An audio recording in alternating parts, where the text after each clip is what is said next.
One of the toughest things that I deal with when I represent a buyer, this doesn't happen all the time, but when a buyer overpays for a property. And there are situations where you got a stubborn seller who's maybe owned that property for years and years and years, and they won't budge on their price. I can't negotiate any further, and now the seller's left with two options. They either pay the money or they walk away. And this always happens on the property that they just can't live without. And it's either I've driven past that property my whole life and I always told myself I would own it, or mom and dad live down the street, my sister lives down the street, it's perfect for commuting, it's got a shop, I can run my business out of it.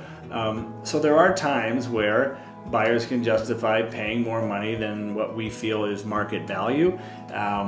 And there's a bunch of different reasons for that. Buyers tend to buy with emotion and justify with logic, but value is really subjective sometimes.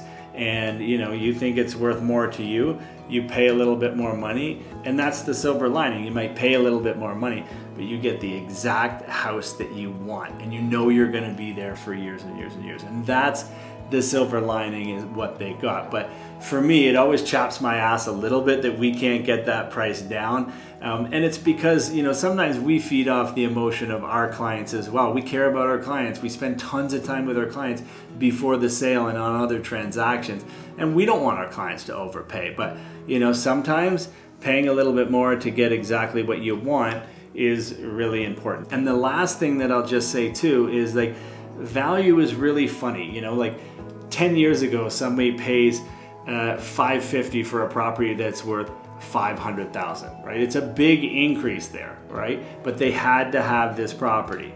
Now, it's worth $1 million or it's worth 1.5. So you don't see that number over time because the value will increase. So it's an interesting dynamic, but I can vividly remember some of those emotions of those properties that I sold. And I thought, are you sure you want to do this? And they're like, yeah. So I just got to let go, let them get the property they want because they see the value and they are extremely excited.